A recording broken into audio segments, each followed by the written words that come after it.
Hi hello నమస్తే మరో కురుక్షేత్రం news నెట్వర్క్కి స్వాగతం. ఈరోజు మనతో పాటు ఉన్నారు ఉస్మానియా ముద్దుబిడ్డ ఎంఎస్ఎఫ్ స్టేట్ కోఆర్డినేటర్ పురుషోత్తం అన్న ఉన్నాడు. ఆల్మోస్ట్ ఆల్ విద్యార్థి దశ నుంచి కూడా ఎన్నో పోరాటాలు ఎన్నో ఉద్యమాలు. ఒకసారి అన్నతో మాట్లాడే ప్రయత్నం చేద్దాం. అన్న నమస్తే, ఎట్లున్నారే? బావురా? చాలా బాగున్నా అన్న, చాలా మంచిగా ఉన్నా. సో చాలా రోజుల తర్వాత కలిసినాం. ఆల్మోస్ట్ ఆల్ ఇప్పుడు అంటే ప్రధానంగా మన స్టేట్లో తీసుకుంటే అన్న ఎస్సీ వర్గీకరణకు సంబంధించినటువంటి అంశాలు చాలా కీలకంగా కనిపిస్తూ ఉన్నాయి. అంటే గతంతో తీసుకుంటే ఇప్పుడు తీసుకుంటే భవిష్యత్తు ఇంకో రకంగా ఉండబోతూ ఉంది. సో ఎస్సీ వర్గీకరణకు సంబంధించి ఒక 4 మాటల్లో చెప్పాలంటే ఏం చెప్తారన్న? అన్న, ఎస్సీ వర్గీకరణ గురించి చెప్పాలి అంటే భారతదేశంలో అంబేద్కర్ చేసినటువంటి పోరాటంలో సమన్యాయం అనేది ఏవైతే ఉందో, అందరూ సమానంగా ఉండాలనేటువంటిది ఏదైతే ఉందో దానికి సంబంధించి మొత్తం అంటే అగ్రవర్ణాలతో పాటు పేదలు కూడా వాళ్ళతో పాటు సమానంగా ఉండాలని చెప్పి అంబేద్కర్ పోరాటం చేసి రిజర్వేషన్ తెచ్చిండు. ఆ రిజర్వేషన్ ఎందుకు తెచ్చిందంటే అందరూ సమానంగా ఉండాలని. ఆ రిజర్వేషన్లో కూడా వ్యత్యాసం ఉంది. ఆ రిజర్వేషన్లో కూడా వ్యత్యాసం లేకుండా అందులో కూడా సమానంగా ఉండాలని చెప్పేసి మరో పోరాటం తీసుకోవడం మందకృష్ణ మాదిగ. ఆ పోరాటమే మాదిగ రిజర్వేషన్ పోరాట సమితి. ఈరోజు ఆ వర్గీకరణ 30 సంవత్సరాలు కృష్ణమాదిగ గారు అల్పెరగని పోరాటం చేసి ఈరోజు వర్గీకరణ సాధించారు. భవిష్యత్తు కార్యాచరణ మీద కూడా భవిష్యత్తు కార్యాచరణ అంటే గతంలో ఉమ్మడి రిజర్వేషన్లు ఎప్పుడైతే ఉన్నావో, ఉమ్మడి రిజర్వేషన్లు ఉన్నప్పుడు ఆ రిజర్వేషన్లు కొంత అంటే కొద్దిగా ముందుగా చదువుకున్నటువంటి వ్యక్తులు, కొద్దిగా ముందు తరం ఉన్నటువంటి వ్యక్తులు, కొద్దిగా అంటే ఆర్థికంగా ఆ విధంగా ఎవరైతే ఉన్నారో, ఇది ఎస్సీలో ఉన్నటువంటి 59 కులాల్లో కూడా ఏవైతే వాళ్ళు అంటే ఫార్వర్డ్ ఉన్న వ్యక్తులు ఉంటారు కదా, వాళ్ళు మాత్రమే కొద్దిగా ఆర్థికంగా ఉన్నోళ్ళు ఏం చేస్తారు, మంచి స్కూల్లోకి పోతారు. కొద్దిగా ఆర్థికంగా ఉన్నోళ్ళు ఎట్లా ఉంటారంటే వాళ్ళ ఎడ్యుకేషన్ వేరే ఉంటుంది, వాళ్ళ తల్లిదండ్రులు వేరే ఉంటారు, వాళ్ళ భవిష్యత్తు వేరే ఉంటుంది.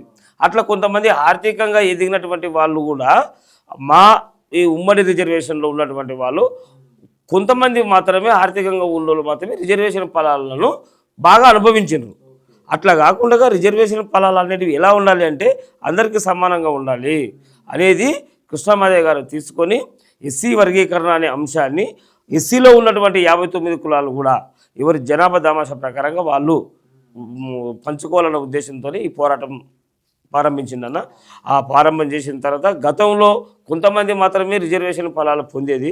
ఇప్పుడు వర్గీకరణ సాధించుకోవడం వల్ల అన్ని కులాలు, అందులో ఉన్నటువంటి వెనకబడ్డ వాళ్ళు కొద్ది ముందు అవకాశం. అసలు రిజర్వేషన్ అంటే ఏంది? ఎప్పుడైతే వెనకబడ్డ వ్యక్తిని ముందుగా లిఫ్ట్ ఇచ్చి రిజర్వేషన్ ముందు ఇచ్చి అతని సమానం చేయాలనేది రిజర్వేషన్ యొక్క ఉద్దేశం. అట్లా ఇంతకుముందు గతంలో ఉన్నటువంటి ఉమ్మడి రిజర్వేషన్లో కొంతమంది మాత్రమే బాగా లబ్ధి పొందేది. అట్లా కాకుండా వాళ్ళ జనాభా దామాషా ప్రకారంగా వాళ్ళు, ఆ తర్వాత ఉన్న జనాభా దామాషా ప్రకారంగా వాళ్ళు అంటే వాళ్ళ డెవలపింగ్ కూడా ఉంటుంది. అందులో ఎవరైతే డెవలప్ ఉంటుంది, జనాభా ఉంటుంది. ఆ విధంగా కృష్ణమాదిగ గారు ఈరోజు ఒక కమిటీలు వేసి అధ్యయనం చేసి ఏ వర్గాలు అయితే తక్కువలో వాళ్ళకు రిజర్వేషన్ కల్పించి వాళ్ళని పైకి తీసుకొచ్చే ప్రయత్నం చేస్తూ ఈరోజు చేసిండు. ఇప్పుడు రిజర్వేషన్ రావడం వల్ల అందరికీ సమాన న్యాయం జరుగుతుంది, అందరూ సమానంగా రిజర్వేషన్ ఫలాలు పొందుతారు. ఇక్కడ ఆర్థిక వ్యత్యాసం అనేది ఖచ్చితంగా ఉంది అని చెప్తున్నారు. అంటే ఆర్థికంగా బలపడ్డ వాళ్ళకి ఆ యొక్క ఫలం పూర్తి స్థాయిలో దక్కుతూ ఉన్నదని చెప్తా ఉన్నారు. అంటే ఆర్థికంగా బలపడ్డ వాడు ఏం చేస్తాడు, గవర్నమెంట్ స్కూల్ కాకుండా ప్రైవేట్ స్కూల్ వేసుకుంటాడు, వాళ్ళ పిల్లల్ని ప్రైవేట్ స్కూల్లో చదివిపిస్తాడు, వాళ్ళ పిల్లల్ని ఫారిన్ పంపిస్తాడు. అంటే ఆర్థికంగా ఉన్న వాళ్ళు ఏం చేస్తారు, ప్రైవేట్ స్కూల్లో వేస్తారు, లేకపోతే ఫారిన్ పంపిస్తారు. ఆర్థికంగా లేని వాళ్ళు ఏం చేస్తారు, ఇంటికాడ ఉండాల్సి వస్తుంది, గవర్నమెంట్ స్కూల్లో చదవాల్సి వస్తుంది, మధ్యలోనే ఆఫ్ చేయాల్సి వస్తుంది, సగంలో డ్రాప్ కావాల్సి వస్తుంది. అది దేనికైనా సరే ఆర్థిక మూలాలే గ్రౌండ్ లెవెల్లో అది ఇంపాక్ట్ చూపిస్తుందని చెప్పుకోవచ్చు. 100% చూపిస్తుంది, 2000% చూపిస్తుంది. ఇప్పుడు ప్రధానంగా కాంగ్రెస్ పార్టీ కూడా గతంలో మనం తీసుకుంటే పోయిన 10 ఏళ్లలో కూడా బీఆర్ఎస్ హయాంలో ఏ రోజు కూడా ఎస్సీ వర్గీకరణ గురించి సంబంధించి వాళ్ళు నిర్ణయం తీసుకున్నది లేదు. అంటే ఎస్సీ వర్గీకరణ గురించి మాట్లాడినరు, అసెంబ్లీలో తీర్మానం చేసినారు. కానీ కాంగ్రెస్ గతంలో తీసుకున్నటువంటి దాన్ని కేసీఆర్ గారు తీసుకోలేదు. ఎందుకంటే రాజశేఖర రెడ్డి గారు ఉన్నప్పుడు ఎస్సీ వర్గీకరణ కోసం మందకృష్ణ మాదిగ గారు చేసినటువంటి పోరాటాల మీద ఆయన ఒక కమిషన్ వేసిండు. ఉషా మెహ్రా కమిషన్ వేసిండు. ఆ కమిషను అంటే వేసిండు అంటే ఒత్తిడి తెచ్చిన తర్వాత ఎంఆర్పిఎస్ ఒత్తిడి వల్ల కేంద్రం తలొగ్గి ఉషా మెహ్రా కమిషన్ చేసిండ్రు. కమిషన్ వేసిన తర్వాత కమిషన్ రిపోర్ట్ ఇచ్చిన తర్వాత రిపోర్ట్ ఇంకా ఎందుకు మీరు ఇస్తలేరు రిపోర్ట్ బయటకు అని చెప్పి రాజశేఖర రెడ్డి గారు కేంద్రాన్ని నిలదీసిండు. సోనియా గాంధీ గారితో మాట్లాడిండు, వర్గీకరణ చేస్తా అని చెప్పేసి ఆయన మనస్ఫూర్తిగా ఒప్పుకున్నాడు, చేసే ప్రయత్నం చేసిండు. ఇప్పుడు కాంగ్రెస్ ప్రధానంగా ఏం చెప్తా ఉన్నదంటే గతంలో ఎవరు కూడా దీన్ని పట్టించుకోలేదు, మేము మాత్రమే దీన్ని అసెంబ్లీలో కూడా మేము ప్రవేశపెట్టి ఆ బిల్లును పాస్ చేసే ప్రయత్నం చేసినామని చెప్తా ఉన్నది. సో దీని మీద కాంగ్రెస్ పార్టీకి సంబంధించినంత వరకు అంటే ఎస్సీలను కాపాడుకునే ప్రయత్నం కాంగ్రెస్ పార్టీ చేస్తుందా, ఎస్సీలకు నిజంగా రాజకీయాల్లో అవకాశం కల్పిస్తుందా అంటే దాని మీద మీరు ఏం చెప్పదలుచుకోవాలి? నేనేమంటున్నానంటే కాంగ్రెస్ ప్రభుత్వమే చేస్తుంది అనేది తప్పు. ఎందుకంటే గతంలో చంద్రబాబు నాయుడు ఉన్నప్పుడు కూడా అసెంబ్లీ తీర్మానం చేసిండ్రు. ఒక ప్రతిపక్షంలో రాజశేఖర రెడ్డి ఉన్నప్పుడు కూడా సపోర్ట్ చేశారు. ఈ వర్గీకరణ విషయంలో ప్రతి ఒక్క పార్టీలు, రాజకీయ పార్టీలు కానీ, కుల సంఘాలు కానీ, విప్లవ పార్టీలు కానీ, నీకు సిపిఎం కాంటూ మొదలుకుంటే కమ్యూనిస్ట్ పార్టీలు, సిపిఐ కానీ, సిపిఎం కానీ, సిపిఐ అని ఏదైనా సరే భారతదేశంలో ఉన్నటువంటి భారతదేశంలో ఉన్నటువంటి పార్టీలు అన్నీ కూడా అందరూ కూడా ఎస్సీ వర్గీకరణకు అనుకూలంగా లెటర్లు ఇచ్చిన వాళ్ళే, మద్దతు ఇచ్చిన వాళ్ళే, పార్లమెంట్లో మాట్లాడిన వాళ్ళే. కొంతమంది మా ఎస్సీలో ఉన్నటువంటి కొంతమంది స్వార్థపరులు, ఎందుకంటే మనం చెప్పాను కదా ఇందాక, ఆర్థికంగా ఉన్న వాళ్ళు ఎవరైతే ఉన్నారో, ఆర్థికంగా ఉన్న వాళ్ళు ఏం చేస్తారు, కొద్దిగా వాళ్ళు అణచివేయాలని చూస్తుంటారు జనరల్గా. అట్లా వాళ్ళ డబ్బుకు, వాళ్ళ పలుకుబడికి, దానికి తలొగ్గి కొద్దిగా లేట్ అయిందే తప్ప న్యాయం మాత్రం ఎప్పటికైనా సరే గెలిచింది. మా విజయం మేము సాధించుకున్నాం. ధర్మం అయితే గెలిచింది ఉన్నారు. అయితే ఇక్కడ ఇంకో కీలకమైనటువంటి అంశం ఉందన్న, మీరు ఆల్మోస్ట్ ఆల్ విద్యార్థి దశ నుంచి కూడా తీసుకుంటే అటు మందకృష్ణ గారు కూడా పోరాటాలకు మరో పేరు అని చెప్పుకోవచ్చు. అంటే అప్పటి ఉద్యమాలకు, అప్పటి పోరాటాలకు ఈ రోజుల్లో ఈ ఎస్సీ విద్యార్థుల్లో ఉన్నటువంటి చైతన్యం ఎట్లా ఉన్నది, అప్పుడు ఎట్లా ఉన్నది, ఇప్పుడు ఎట్లా ఉన్నది, వ్యత్యాసం ఎట్లా ఉందంటే కృష్ణమాదేవి గారు 94లో ఉద్యమాన్ని ప్రారంభిస్తే అప్పుడు లారీలల్లా, బస్సులల్లా నడుచుకుంటూ పోయి ఉద్యమాలు చేసిన చరిత్ర ఉంది అప్పట్లో. ఎందుకంటే అప్పుడున్న పరిస్థితులు కొత్తగా రావడం, మన ఆర్థికంగా లేకపోవడము, అప్పుడు మన క్యాస్ట్లు కూడా పెద్దగా డెవలప్ కాకపోవడము, చైతన్యం లేకపోవడం, మెయిన్ చైతన్యం లేకపోవడం వల్ల ఎన్నో ఒడిదుడుకులు, కృష్ణమాదేవి గారు ఎన్నో ఒడిదుడుకులు, ఎన్నో అడ్డంకులు అన్నీ అధిగమించి అప్పుడు బాగా చేసిండు. ఆ ఫలితమే ఈరోజు దాన్ని పుణికిపుచ్చుకొని కాలక్రమాన మారే క్రమంలో ఓకే అప్పుడు ఉన్నటువంటి ఇప్పుడు తెలంగాణ ఉద్యమం ఉంది, 69 చేసిన ఉద్యమం వేరుంది, ఇప్పుడు చేసిన ఉద్యమం వేరుంది. అంటే పరిస్థితులను బట్టి మారుతూ ఉంటాయి అన్నట్టు. అట్లా ఆ విధంగా అప్పుడు చేసే కాలంలో ఆ విధంగా చేసిండ్రు, ఇప్పుడు కూడా అదే విధంగా చేస్తున్నాము. ఓకే మా వరకు వచ్చినప్పటికీ కూడా మేము కూడా గత 20 సంవత్సరాల నుండి మేము ఎంఆర్పిఎస్లోనే పనిచేస్తున్నాం కాబట్టి, ఉద్యమాల్లో ఉన్నాం కాబట్టి మాకు తుది ఫలితం వచ్చేంత వరకు కృష్ణమాదేవి గారు నిజంగా చెబుతున్నా ఈ భారతదేశంలో కుల ఉద్యమాలకు ఆద్యుడైన. ఎందుకు అంటే నీకు ఏ కుల ఉద్యమం కూడా ఒకటే ఒక కాజు మీద 30 సంవత్సరాలు నడిపిన చరిత్ర ఎవరికి లేదు. అన్ని అడ్డంకులు, అన్ని ఇబ్బందులు, జైళ్ళు ఇవన్నీ కూడా తట్టుకొని ఈరోజు ఒక ధర్మబద్ధమైంది, న్యాయబద్ధమైంది అనే దాని మీద కాజు మీద ఇప్పటివరకు నడుపుకుంటూ వచ్చిండు. అది సాధించుకున్న ఫలాలు రేపు భవిష్యత్తులో అనుభవిస్తాం. అవి తరాలకు కూడా మనకు అనుభవిస్తాం, చూస్తాం. ఇప్పుడు రేపు జరిగేటువంటి విద్య, ఉద్యోగ, ఉపాధి రంగాల్లో కూడా వర్గీకరణ అలాంటి నోటిఫికేషన్లు ఇచ్చే క్రమంలో ఇప్పుడు ఇచ్చినటువంటి దాంట్లో కూడా చాలా వరకు చూస్తే ఎవరి జనాభా తమాషా ప్రకారంగా వాళ్ళకు రిజర్వేషన్లు పొందుతారు. ఇప్పుడు సమాన న్యాయవాటం పొందుతాం. ఇంకోటి ప్రధానంగా మందకృష్ణ గారికి సంబంధించి అంటే ఎప్పటి నుంచో పోరాటాలు, విప్లవాలు ఎన్నో ఏండ్ల నుంచి ఆల్మోస్ట్ ఆల్ ఫైట్ చేస్తూ ఉన్నాడు కాబట్టి సొంతంగా ఒక రాజకీయ పార్టీ ప్రకటించే అవకాశం ఏదైనా ఉందా? ఎందుకంటే చాలామంది ఆయన మామూలు క్యాండిడేట్ కాదు, ఆల్మోస్ట్ ఆల్ ముఖ్యమంత్రికి అర్హత ఉన్నటువంటి క్యాండిడేట్ ఆయన. సో సొంతంగా అంటే ఇక్కడ లోకల్గా ఒక ప్రాంతీయ పార్టీని నిర్మించుకొని తద్వారా హక్కులను సాకారం చేసుకోవడమా, లేదంటే ప్రస్తుతం అధికారంలో ఉన్నటువంటి రాజకీయ పార్టీలకు మద్దతు ఇచ్చి అట్లనైనా ఫుల్ఫిల్ చేసుకోవడమా? ఏ రకమైనటువంటి ఆలోచన ఉందనుకోవచ్చు. ఓకే, అయితే కృష్ణమాదేవి గారి ఉద్దేశం, కృష్ణమాదేవి గారి ఆలోచన విధానము పుట్టింది వర్గీకరణ గురించి మాత్రమే. వర్గీకరణ గురించి ఒక ఆర్గనైజేషన్ స్థాపించి దానిపైన ఫైట్ చేసుకుంటూ వచ్చిండు. ఆ వర్గీకరణ మీదనే ఫైట్ చేసుకుంటూ ఆ వర్గీకరణ కాజ్ మీదనే వండుకుంటూ వర్గీకరణ ఒకటే కాదు, నువ్వు పార్టీలు పెట్టాలన్నావు కదా, ఒక ప్రాంతీయ పార్టీలు పెట్టాలి, లేకపోతే పార్టీలు పెట్టి రాజ్యాధికారం కోసం. అసలు మేము తీసుకున్న కాజే ఫుల్ఫిల్ కానప్పుడు ఇంకా రాజ్యాధికారం వైపు ఎట్లకి వెళ్ళిపోతాం? ఇప్పుడు మాకు ఫుల్ఫిల్ అయింది కాబట్టి ఇప్పుడు కృష్ణమాదేవి గారు నిర్ణయాలు తీసుకుంటారు. గతంలో కూడా ఎంఎస్పీ పార్టీ పెట్టిండు. ఎంఎస్పీ పార్టీకి వెళ్ళి కూడా మనకు సంబంధించినటువంటి వ్యక్తులు మన అన్నగారు ఎవరు ఇస్లాముద్దీన్ అన్న కూడా ఎంఎస్పీకి వెళ్ళి పోటీ చేసిండు. ఎంఎస్పీకి వెళ్ళి పోటీ చేసిండు అన్న కూడా టికెట్ ఇచ్చిండు. కాకపోతే అలయన్స్ పెట్టుకోలేదు. అలయన్స్ పెట్టుకునే పరిస్థితులు రాలేదు కాబట్టి వాళ్ళు కూడా మనం అడిగినాం. ఒకనొక సందర్భంలో మాకు 4 సీట్లు కావాలి, 5 సీట్లు కావాలని చెప్పి అడిగినప్పుడు అందరూ అగ్రవర్ణాలే కదా, ఎవరు కమ్మ, కాపు, వెలుమ, చౌదరి, రెడ్డిసే కదా, వాళ్ళందరూ కూడా మనకు ఆ విధంగా ఇచ్చే ప్రయత్నం చేయలేదు. గతంలో జరిగింది అది కూడా, ఏదో మీరు అన్నట్టుగా అలయన్స్ పెట్టుకొని చేద్దాం అనేది కూడా జరిగింది. కానీ మేము ఉన్నటువంటి జనాభా ప్రకారంగా మా ఉద్యమ చరిత్రకు వాళ్ళకి అనుగుణంగా మనకు సీట్లు ఇవ్వలేదు. అలాంటప్పుడు మనం ఒంటరిగా పోటీ చేసినాము. ఎందుకు మందకృష్ణమాదేవి గారు కూడా పోటీ చేశారు కదా సింగిల్గానే, కానీ ఒంటరి సింగిల్గా పోటీ చేశాడు. మదిరలో 2 సార్లు పోటీ చేశాడు. కానీ మదిరలో పోటీ జనాభా ఇప్పుడు ఎట్లా ఉంటుందంటే రాజకీయానికి వచ్చే వరకు వేరుంటుంది, కులానికి వచ్చే వరకు వేరుంటుంది. కులానికి మనం 10 లక్షల మందిని కూడగట్టగలం. కానీ రాజకీయంగా మనం ఏంటంటే అంత లేసే పెద్ద మనిషి కృష్ణమాదేవి 40,000 మంది ఓటర్లు ఉన్న దగ్గర అందరు రాజకీయ పార్టీలకు అమ్ముడు పోయినరు. అంటే ఉండలేకపోయారు, మనం చైతన్యవంతం కాలేదు, విచ్ఛిన్నం అయిపోయినాం. పార్టీలకు అన్నిటికీ పార్టీల్లో చేరిపోయి సొంత సిద్ధాంతాన్ని మర్చిపోయే పరిస్థితి పోయినాము. అది తీసుకొచ్చే పరిస్థితి వస్తుంది, రావాలి. ఫ్యూచర్లో అన్నగారు చేస్తారు. అది అంతే. ధీమా అయితే ఉంది మాకు, ఉంది, ధీమా ఉంది, చేస్తాడు. ఇంకొకటి అదొక్కటి కాదు, ఎస్సీ వర్గీకరణ మీద ఏర్పడ్డటువంటి ఏదైతే ఉందో ఎంఆర్పిఎస్ వర్గీకరణ కోసం ఒక్కదానికే రాలేదు.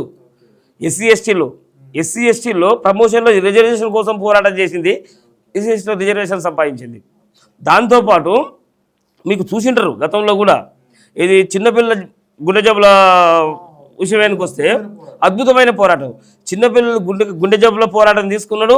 ఏదో ఖమ్మంలో ఒక ఇన్సిడెంట్ ముస్లిం అబ్బాయికి జరిగితే దాన్ని ఆధారం చేసుకొని ప్రభుత్వం పైన పోరాటం చేసి ఈరోజు ఆరోగ్యశ్రీ తీసుకురావడానికి కారణం ఎంఆర్పిఎస్ అయింది. అంటే ఒక ఉద్యమం ఒక చిన్న పిల్లగాంతో ఈరోజు పోరాటం అయ్యి స్టార్ట్ చేసి ఈరోజు మొత్తం తెలంగాణ మొత్తంలో ఆరోగ్యశ్రీకి పునాది వేసిందంటే ఆరోగ్యశ్రీ ఓన్లీ మాదిగలే చేసుకుంటారా?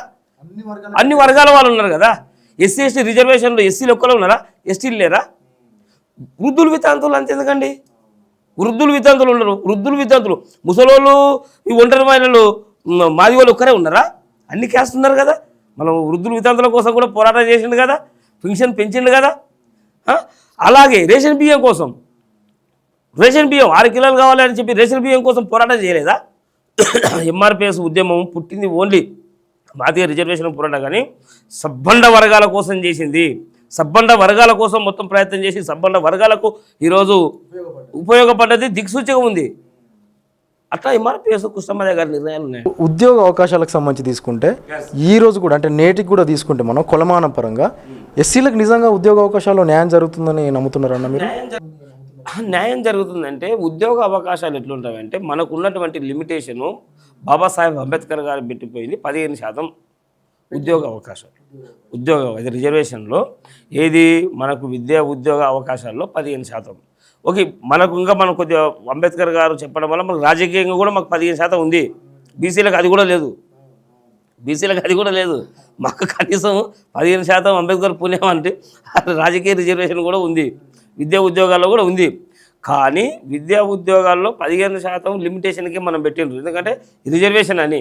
అట్లా కాకుండా 15% కాదు, మా ప్రజలు ఇంకా చైతన్యం కావాలి, మా జాతులు ఇంకా ముందుకు రావాలి, అందరితో ఓపెన్లా పోటీ పడాలి, దానికి సిద్ధం కావాలి మా జాతులు.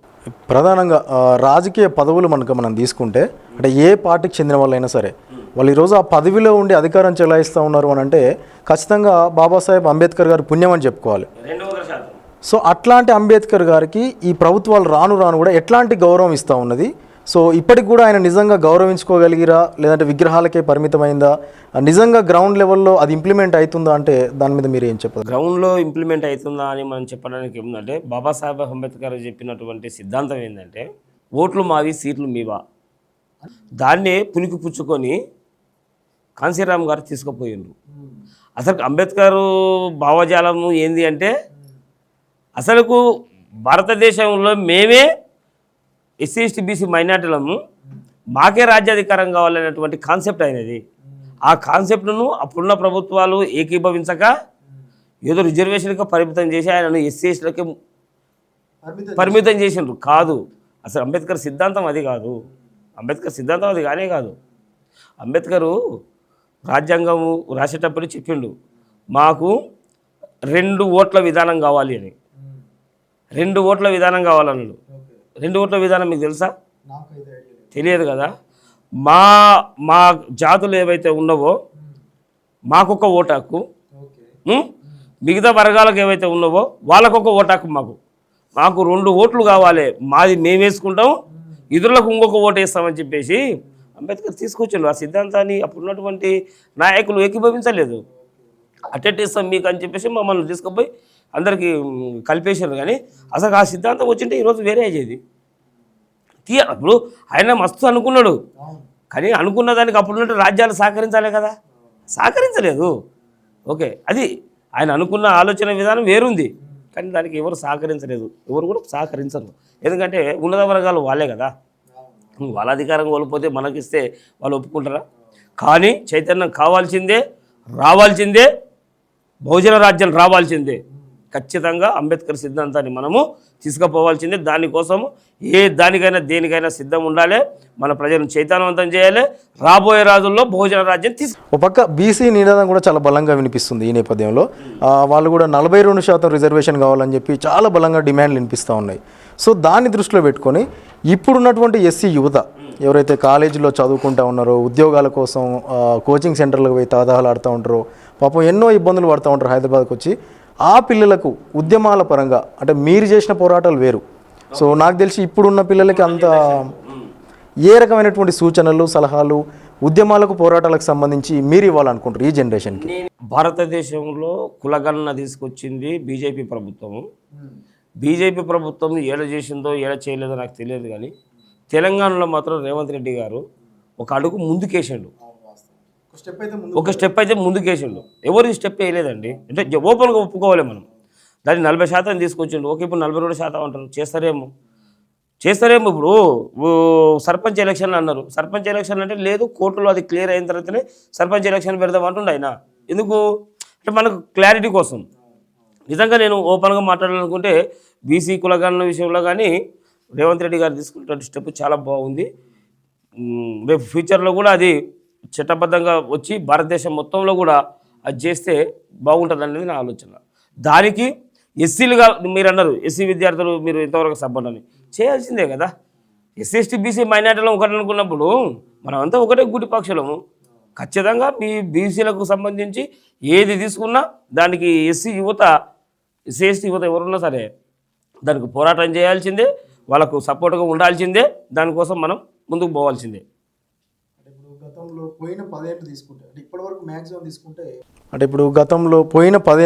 అంటే ఇప్పటివరకు మ్యాక్సిమం తీసుకుంటే అటు రెడ్ల చేతిలో కానీ చౌదరుల చేతిలో కానీ అంటే ఉమ్మడి రాష్ట్రంలో తీసుకుంటే ఈ చౌదరులు, నాయుడులు ఎక్కడెక్కడి నుంచో వచ్చి ఇక్కడ పెత్తనం చెలాయించారు అనేటటువంటి ఆరోపణలు కూడా ఉన్నాయి. ప్లస్ పోయిన 10 ఏళ్లలో ఒక దొర ఉన్నాడు, ఆ దొర పాలనలో కూడా న్యాయం జరగలేదనే ఆరోపణలు ఉన్నాయి. ఇప్పుడు కాంగ్రెస్ పార్టీ తీసుకుంటే ప్రధానంగా రెడ్లకే పరిమితమైంది అనేటటువంటి కొన్ని సందేహాలు కూడా ఉన్నాయి. అంటే అది ఎంతవరకు నిజమని మనం నమ్మొచ్చు? నిజంగా కాంగ్రెస్ పార్టీలో ఎస్సీలకు స్థానం దక్కుతుందా, లేదంటే స్థానం ఇచ్చినట్టుగా వాళ్ళు నటిస్తూ ఉన్నారా రాజకీయ లబ్ధి కోసం? భారతదేశ వైపుగా నేను చెప్పలేను, లేకపోతే ఆంధ్రప్రదేశ్ వైపు చెప్పలేను. తెలంగాణ వరకు వస్తే మాత్రం నాకున్న పరిజ్ఞానం మేరకు మీకు చెప్తా. గతంలో బీఆర్ఎస్ ప్రభుత్వం ఉన్నప్పుడు బీఆర్ఎస్ ప్రభుత్వంలో వాస్తవానికి నిజానికి ఆలోచన చేస్తే ఎస్సీ ఎస్టీ బీసీలకు న్యాయం జరగలే. ఎందుకని చెప్తున్నా అంటే బీఆర్ఎస్లో మొన్న లెక్కల ప్రకారంగా 34 లక్షల మంది ఉన్నామండి మాదిగలు. 34 లక్షల మంది తెలంగాణలో ఎవరు లేరు. లార్జెస్ట్ క్యాస్ట్ సర్వే మొన్న రేవంత్ రెడ్డి చేసిన సర్వే ప్రకారంగా, మొన్న మేము కులగణన చేసిన దాని ప్రకారంగా 35 లక్షల మంది మేము ఉన్నాము. ఒక్క మాదిగ మంత్రి లేడు మన టీఆర్ఎస్ ప్రభుత్వంలో. ఒక్క మాదిగ మంత్రి లేడండి, ఒక మహిళా మంత్రి లేడండి. అంటే ఆ విధంగా పోల్చుకుంటే అంటే ఈ ప్రభుత్వాలు 2 ప్రభుత్వాలకు నేను చెప్తున్నా, గత 10 ఏళ్ల ప్రభుత్వము ఇప్పుడు కాంగ్రెస్ ప్రభుత్వానికి ఈ రెండింటికే చెప్తున్నా, నేను గతం గురించి నేను చెప్పట్లేదు. కాబట్టి నిజంగా ఇప్పుడు ఈ కాంగ్రెస్ ప్రభుత్వం ఈ బీసీ కులగణన కానీ మొన్న జరిగినటువంటి మంత్రివర్గ విస్తరణలో కూడా మాదిగలకు ఇచ్చిండ్రు, మాలలకు ఇచ్చిండ్రండి. ఎమ్మెల్సీలు కూడా అండి 3 ఇచ్చిండ్రు, బీసీలకు ఎస్సీలకు ఇచ్చారు కదండి. అద్దంకి దయాకర్కి ఇచ్చారు, విజయశాంతికి ఇచ్చారు. అంటే జనరల్గా చెబుతుంది నేను, నాకు తెలిసి బీఆర్ఎస్ ప్రభుత్వాన్ని కన్నా కాంగ్రెస్ ప్రభుత్వంలో కొద్దిగా ఎస్సీ ఎస్టీ బీసీ మైనార్టీ అనే కాన్సెప్ట్ కనపడుతుంది అక్కడక్కడ. ఎందుకంటే మన ముందర కళ్ళకు కనపడుతుంది కాబట్టి, క్లియర్గా కనిపిస్తుంది కాబట్టి నాకు తెలిసి ఎస్సీ ఎస్టీ బీసీలకు న్యాయము కాంగ్రెస్ ప్రభుత్వాన్ని జరుగుతుందేమో అనిపిస్తుంది నాకు ఇప్పటివరకు అయితే, ప్రస్తుతానికి అయితే. ఎందుకు బీఆర్ఎస్కు ఈ దీనికి రెండింటికి పోల్స్తేనే, మిగతా కాకుండా నాకు తెలియదు, ఈ రెండింటికి పోల్చుకుంటే కాంగ్రెస్లో కొద్దిగా ఎస్సీ ఎస్టీ బీసీలకు ప్రయారిటీ ఇస్తున్నట్టుగా. ఎందుకంటే మహేష్ కుమార్ గౌడ్ ఉన్నారు, పొన్నం ప్రభాకర్ గౌడ్ ఉన్నారు, బీసీలు అంతే కదా. ఇప్పుడు బీసీలు ఇంతమంది ఉన్నారు, చాలామంది ఉన్నారు. పొన్నం ప్రభాకర్ గౌడు, మహేష్ కుమార్ గౌడు, కొండ సురేఖ, ఇంకా ఉన్నారండి. అంటే బీసీ క్యాండిడేట్ బాగున్నారు. కాబట్టి కాంగ్రెస్లో కూడా బాగానే జరుగుతుంది. ఓకే, ఆ రెండింటి ప్రభుత్వం పోలిస్తే దానికన్నా ఇది బెటర్ అనిపిస్తుంది మనకి. ఇది కొంచెం బెటర్గా ఉందని చెప్పుకోవచ్చు. ఇంకోటి ఉందన్న అంశము, తెలంగాణ రాష్ట్రంలో ప్రధానంగా రాబోయే రోజుల్లో ఏ రాజకీయ పార్టీలకు ఆస్కారం ఉంది, అంటే ఈ ఓట్లన్నీ ఎటుబడబోతా ఉన్నాయి. అటు ఈ కాంగ్రెస్ పార్టీ కూడా, మనం ఎవరం కూడా అనుకోలేదు కాంగ్రెస్ పార్టీ అధికారంలోకి వస్తుందని. అదేవిధంగా రేపు బహుజన రాజ్యం వచ్చినట్టు కూడా మనం ఊహించలేకపోవచ్చు కదా, సింగిల్ నైట్లో కూడా రావచ్చు.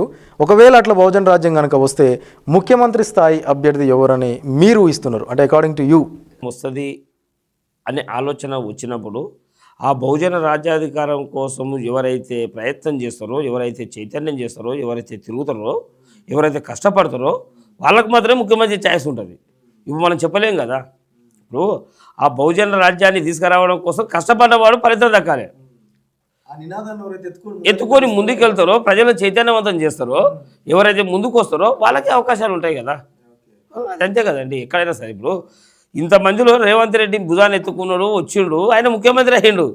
అందులో కాకాలు చాలామంది ఉన్నారు, సీనియర్లు చాలామంది ఉన్నారు. కానీ ఎత్తుకొని దాన్ని మీద వేసుకొని ప్రజల్లోకి తీసుకుపోయి అధికారంలో తీసుకురావడం ఎవరైతే పాత్ర పోయిస్తారో వాళ్ళే ఆ రోజు ముఖ్యమంత్రి స్థాయిలో ఉంటారు. ఎవరైనా కానీ, అది నువ్వైనా నేనైనా ఎవరైనా.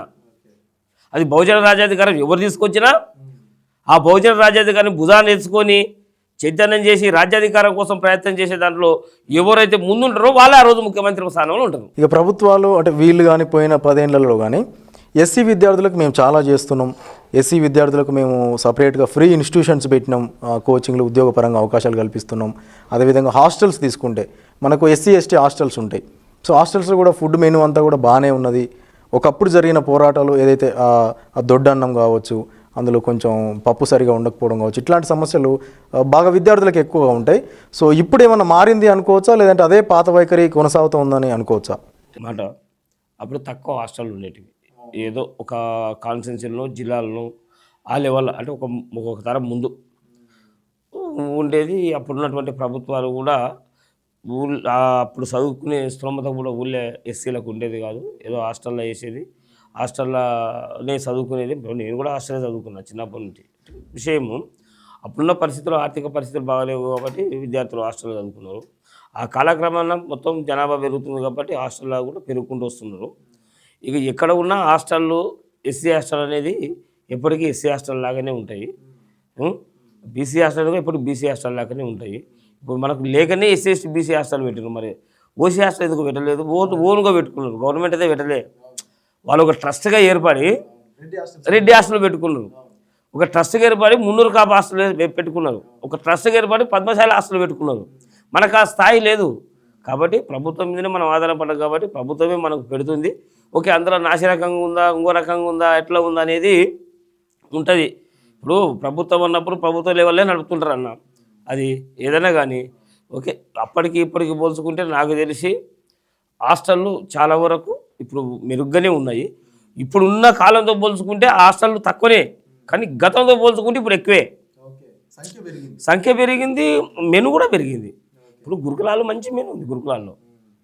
ఓకే, అక్కడక్కడ జరుగుతుంటాయి, అది వేరే విషయం. కానీ ఇంకా జరుగుతుంటాయి. ఇప్పుడు ఎక్కడైనా మన ఇంట్లోనే చేసుకుంటే ఇంట్లోనే ఫుడ్ పాయిజన్ అవుతుంది. మరి ఏం చేస్తాం మనం, దాని గురించి అన్నికి లేదులే. కానీ ఓకే, ఇవన్నీ దృష్టిలో పెట్టుకొని కూడా నేను ప్రభుత్వానికి విన్నపం ఏం చేస్తున్నా అంటే, ఏది ఉన్నప్పటికీ కూడా, ఏం లేకపోయినప్పటికీ కూడా, ఎందుకంటే ఇందిరమ్మ రాజ్యం ఇందిరమ్మ కాన్సెప్ట్లో ఉంది కాబట్టి ఎవరికి ప్రియారిటీ ఇచ్చినా ఇవ్వకపోయినా నాకున్న పరిజ్ఞానం మేరకు ఇప్పుడున్నటువంటి దాంట్లో ఎస్సీ ఎస్టీ బీసీలకు ప్రియారిటీ అంటే పదవుల్లో కానీ ఇంకో రకం కానీ వస్తుంది. కాబట్టి అదే దృష్టిని కూడా హాస్టల్లో కూడా మలిచి, మొన్న రేవంత్ రెడ్డి గారు ఏదో గురుకులాలను కూడా డే స్కాలర్గా పెడదామనే ఆలోచన ఏదో వచ్చింది, ప్రపోజల్ పెట్టినట్టు అనిపిస్తుంది.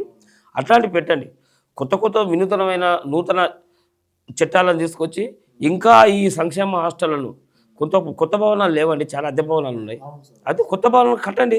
కాచిగూడ హాస్టల్ ఎప్పుడుదో ఉంది, ఆ కాచిగూడ హాస్టల్ మూసేసిండ్రు, దాన్ని తెరవండి. భారం పడే బదులు మీరు పెట్టండి, వేరే బడ్జెట్ పెట్టబట్టి మా బడ్జెట్ మాకే ఖర్చు పెట్టండి అండి, నష్టం ఏమొచ్చింది? మాకు ఇట్లా బడ్జెటే కదా, కట్టండి, కొత్త హాస్టల్ కట్టండి, పిల్లలకు మంచి అవకాశాలు ఇవ్వండి, మంచి నైపుణ్యమైన చదువులు చెప్పండి.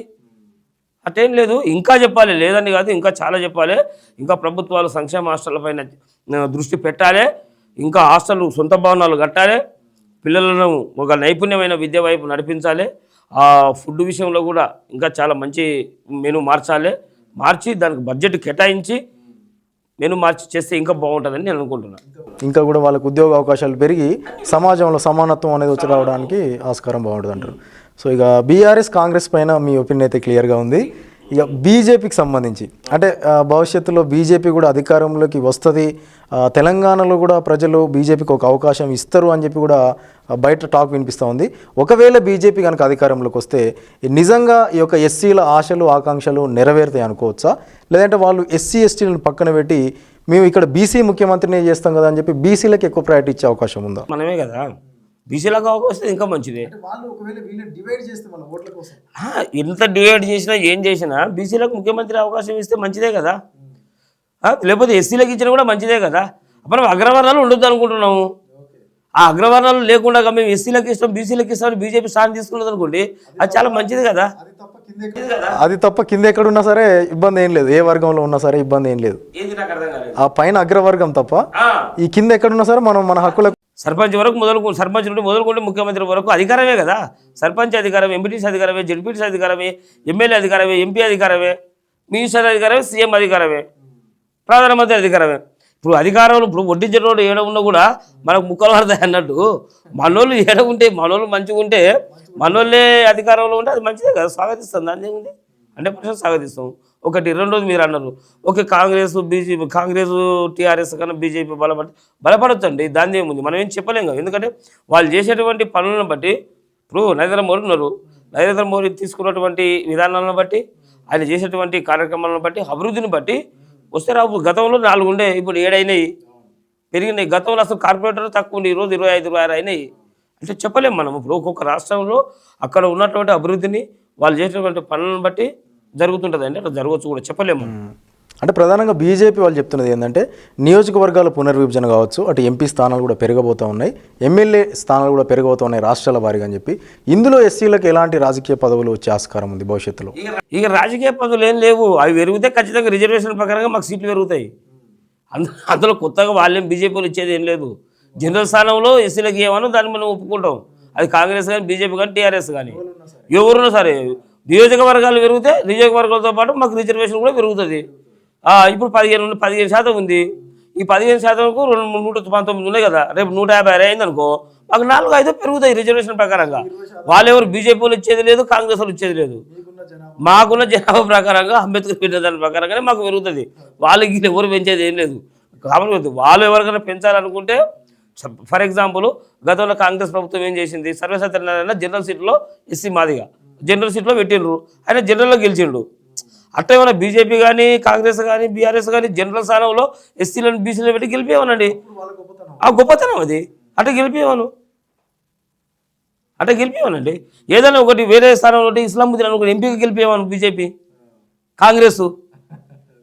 మేము కాదంటలేం కదా, మా మైనార్టీ నాయకుడు, ఉద్యమంలో పనిచేసినోడు, అలాంటి వాళ్ళు గెలిపేమని చెప్పండి. ఆ గెలిపిస్తే మేము సంతోషపడతాం కదా, మేము ఇంకా అనుకూలంగా ఉంటాం కదా. ఎందుకంటే ఇన్ని సంవత్సరాలు చేసిండన్న చేసినందుకు ఈరోజు ఫలితం దక్కింది అనేది మాకు ఉంటుంది కదా, నెట్వర్క్ ఉంది కదా మాకు. అట్లా చేయమని చెప్పండి, ఎవరు చేస్తారు?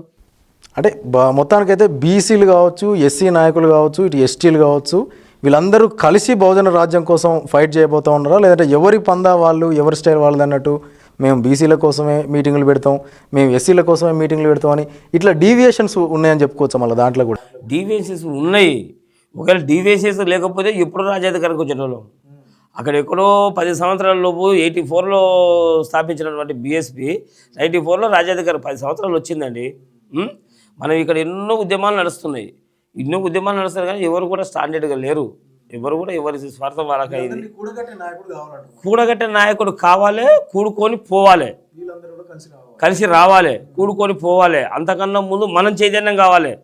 కూడుకొని పోతారు, కూడుకొని పోయి ఏదో ఒక పార్టీ తరఫున బీసీలో, ఫర్ ఎగ్జాంపుల్ అది బీఎస్పీ ఉంది, బహుజన సమాజ్ పార్టీ బీసీల పార్టీ కదా, అంబేద్కర్ సిద్ధాంతమే కదా.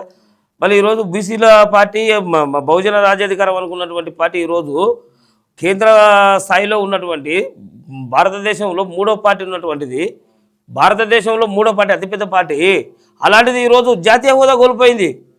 ఎవరిలా అంటే మనం చైతన్యం లేము, మన పార్టీ మనకుంది, మన ఓట్లు మనం వేసుకోలేకపోతున్నాం. మనం వేరే అగ్రవర్ణ పార్టీలకు అమ్ముడు పోయి ఈరోజు మన పార్టీని మనం మర్చిపోతున్నాం. అంటే నేను చెప్పేది ఏంటంటే తెలంగాణలో కూడా రేపు ఎవరైనా బహుజన రాజ్యాధికారం కోసం ఏదైనా పార్టీ పెట్టి ముందుకు వస్తే ఫస్ట్ మనం చైతన్యం కావాలి. ఓటర్స్, నేను చెప్పేది ఓటర్స్ చైతన్యవంతం అయ్యి అరే నియమ మా ఓట్లు ఉన్నాయి, మా పార్టీ వచ్చింది, మా పార్టీకి మేము ఓట్లు వేసుకుంటామని వాడు చైతన్యం కానప్పుడు ఎన్ని పార్టీలు ఉట్టుకొస్తే ఏముంటుందండి? అంతే కదా. ఫస్ట్ మనము ఆర్గనైజ్ అయ్యి మనం చైతన్యం కావాలి. మనకు ఆ చైతన్యం తీసుకొచ్చే పార్టీ ఏదున్నా కూడా మన అంబేద్కర్ సిద్ధాంతానికి ఏదున్నా కూడా దానికి మనం అందరూ కలిసికట్టుగా ఓట్లు వేయాల్సిందే. రేపు భవిష్యత్తులో మన బహుజన రాజ్యాధికారం తీసుకురావాల్సిందే. అది నాయకత్వం ఎవరన్నా కానీ. సీటు కూడా మనదే కావాలి. ఓటు మనదైనప్పుడు ఆ సీటుకు మన ఓటు మనమే వేసుకోవాలి. మనలోకి మనం వేసుకోవాలి. మనలోకి సీటు కోసం తహతహలాడితే సరిపోదు. ఆ ఓటు మన వాళ్ళ కోసం వేయాలి. గ్రామాల్లో ఎట్లా ఉందని చెప్పుకోవచ్చు అన్న ఈ యొక్క పోరాటం? అంటే ఇప్పుడు గ్రామంలోనే ఫస్ట్ పడ్డది మీకు. గ్రామంలో ఎప్పుడైతే మనం చైతన్యవంతం అవుతామో, గ్రామీకరణ పట్టణీకరణ, గ్రామంలో మనం చైతన్యం వస్తే పట్టణానికి వస్తాం, పట్టణం చైతన్యం అయితే పైకి వస్తాం. అట్లా మన గ్రామాలనే ఫస్ట్ మనం బీజం వేయాలి. మనం బీజం వేయాల్సింది ఏంటంటే గ్రామంలో ఫస్ట్ చైతన్యం చేయాల్సింది ఏంటంటే గ్రామంలోనే. ఎందుకంటే వాళ్ళకు నిరక్షరాస్యులు, వాళ్ళకు రిజర్వేషన్ గురించి తెలియదు, చైతన్యం తక్కువ ఉంటుంది. ఆ అంబేద్కర్ సిద్ధాంతాన్ని, భావజాలాన్ని, ఈ బహుజన వాదాన్ని ఎప్పుడైతే మనము ప్రజల లోపలికి తీసుకుపోతామో, ప్రజల లోపలికి అట్టడుగు వర్గాలకు మన వాళ్ళకు తీసుకుపోతామో, వాళ్ళు చైతన్యవంతం అయినప్పుడే మన భవిష్యత్తు మారుతుంది, మన రాజ్యాధికారం సాధించుకుంటాం. మన అంబేద్కర్ కలగల సిద్ధాంతం, ఆయన రాజ్యాన్ని మనం స్థాపిస్తాం.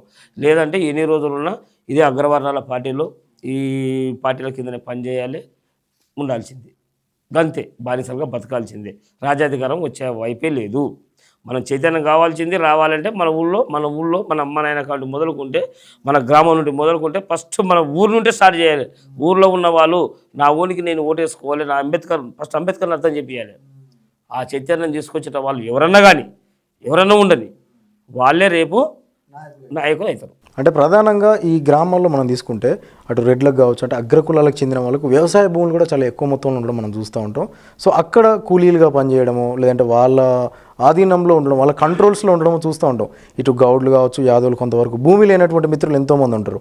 సో వీళ్ళందరినీ కంట్రోల్లో పెట్టుకొని దాన్ని ఓటు రూపంలో వాడుకొని రాజకీయంగా లబ్ధి చేకూరుతురు అని అనుకోవచ్చా? నేనేమంటున్నానంటే పని చేస్తే కూలిస్తాం. నీకు ఎంత భూమి ఉంటే నాకేమి, మనం చెప్పాలి వాళ్ళకు. ప్రజల లోపల ఏ చైతన్యం తీసుకురావాలంటే, అవును ఊళ్ళో రెడ్డి 100 ఎకరాలు ఉంది, వాళ్ళకు కూలి పోదావు, నువ్వు పని చేస్తేనే నువ్వు కూలిస్తావు. ఓటుకు కూలికి సంబంధం లేదు కదా. ఈ ఓటు చైతన్యం వేరు, కూలి చైతన్యం వేరు. నువ్వు పని చేస్తావు, కష్టపడతావు, ఫలితం నువ్వు కూలిస్తాడు, అది వేరు కదా.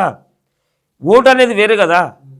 అదే మనం తెలియజేయాలి జనాలు అంటున్నా. అంటే ఈ చైతన్యంలోకి ఏం చేస్తున్నారు అంటే ఓటును అటు అమ్ముకునే ప్రయత్నం చేస్తున్నారు. అదే అమ్ముకోవద్దు అంటున్నా నేను. ఓటును అంబట్లో సరుకులాగా అమ్మొద్దు. ఓటు అనేది చాలా శ్రేష్టమైంది, అది మన కోసం వేసుకోవాలి ఓటు అనేది మనం తీసుకురావాలి చైతన్యం అంటున్నా నేను ప్రజల లోపల. అదే నేను చెప్పేది. ఫస్ట్ ఆడనే మనం తీసుకురావాలి. ద్వారా మొత్తం మార్పు మనం స్టేట్ వైడ్ కావచ్చు దేశవ్యాప్తంగా కూడా అంతే మార్పు తీసుకురావడానికి ఆస్కారం ఉందంటారు. ఆస్కారం ఉంటుంది. సో నిజంగా చాలా మంచి విషయాలు చర్చించారు అన్న. అంటే రాజ్యాధికారం యొక్క రూపకల్పన ఎట్లా ఉండాలి, ఆ బహుజన వాదం ఎంత బలంగా వెళ్తే ఓటు యొక్క విలువ కావచ్చు, విద్యార్థుల్లో చైతన్యం రగిలించే విధానం కావచ్చు, ముఖ్యంగా గ్రామీణ స్థాయిలో ఎలాంటి మార్పు తీసుకురొస్తే బాగుంటుంది అని చెప్పి కూడా అన్నగారి ఉద్యమ నేపథ్యం ఉన్నటువంటి ఆ పురుషోత్తం అన్నగారితో చర్చించడం నిజంగా చాలా అద్భుతమైనటువంటి చర్చ. ధన్యవాదాలు అన్న సమయం ఇచ్చినందుకు. Thank you so much. కలుద్దాం అన్న.